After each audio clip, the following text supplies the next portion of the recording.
Hey, salut les Shaki fans, comment ça va aujourd'hui? Nouveau Hit Story, et cette semaine j'avais envie de vous parler d'une des plus belles chansons d'amour et qui encore aujourd'hui figure parmi les plus grands hits de Shakira. Après avoir conquéri toute l'Amérique latine avec ses deux albums Piel Descalzos et Donde Están los Tacones, Shakira, poussée par Gloria Estefan, se lance dans l'écriture d'un nouvel album en anglais. Et pour y parvenir, Shakira va avoir une méthode des plus particulières. À l'aide d'un professeur d'anglais, d'un dictionnaire et d'un bouquin de rimes, Shakira va également lire beaucoup de poèmes de Walt Whitman et analyser les paroles du chanteur Bob Dylan. Et après un an et demi de dur labeur, Laundry Service sort le 13 novembre 2001 et devient très vite un succès mondial multi-récompensé. Il vient ainsi conforter le succès de Whenever, sorti en août de la même année. Nous sommes le 11 février 2002 quand Shakira décide de lancer le second single de Laundry Service, Underneath Your Clothes. C'est une puissante ballade pop-rock composée et écrite par Shakira et Lester Mendes.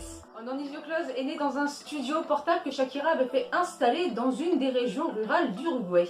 Elle a ensuite été enregistrée au studio The Hit Factory à Miami, comme quoi le nom du studio c'était peut-être un signe, et a été mixée au Compass Point Studio aux Bahamas. Underneath Your Clothes est une magnifique déclaration d'amour que Shakira portait pour son compagnon de l'époque, le fils de l'ex-président argentin, Antonio de la Rúa. Côté paroles, elle déclare sa flamme à ce dernier en lui précisant que lui seul a le droit de la toucher jusqu'à sous ses vêtements, d'où le titre, car oui, si vous traduisez Underneath Your Clothes, cela donne sous tes vêtements. Globalement, la chanson a reçu de très bonnes critiques de la part des médias et certains même la qualifiaient de diamant brut, qui représentait très bien le style rock de Shakira à l'époque. Mais d'autres en revanche ont été un tout petit peu moins tendres avec la chanson et avec Shakira. À titre d'exemple, je pourrais citer par exemple Frank Hogan de The Village Voice qui lui s'est attaqué carrément aux paroles, disant que ces dernières étaient plates et déjà vues.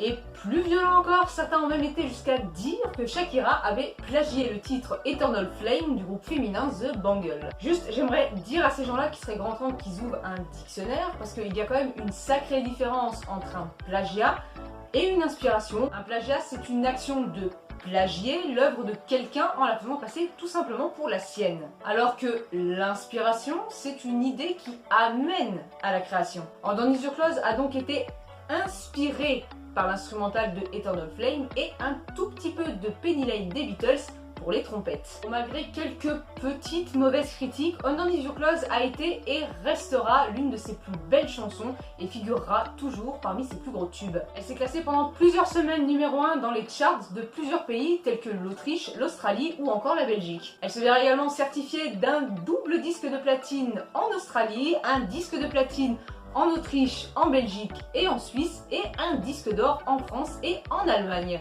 J'aimerais terminer cette hit story par le clip qui est, à mes yeux, l'un de ses clips les plus iconiques. Le clip a été réalisé par le regretté Herb Ritts, photographe et réalisateur américain. Malheureusement, ce fut son dernier travail en tant que réalisateur juste avant sa mort en décembre 2002. Le clip commence avec une intro d'un journaliste qui demande à Shakira ce qu'elle ressent à l'idée d'arriver sur le marché de la musique anglophone.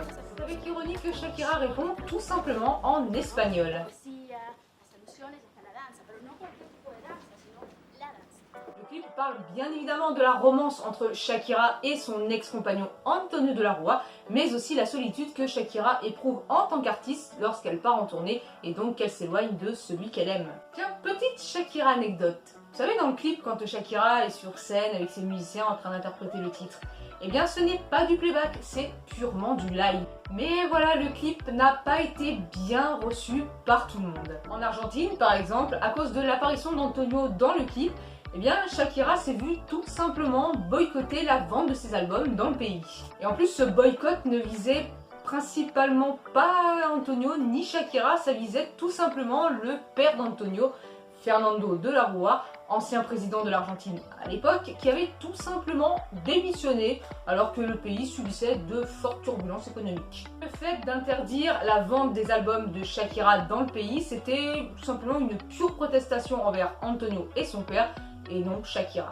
Voilà, cette hit story est désormais terminée, j'espère qu'elle vous a plu. Je vous dis à très vite pour un prochain numéro. Hasta pronto, Shaki fans.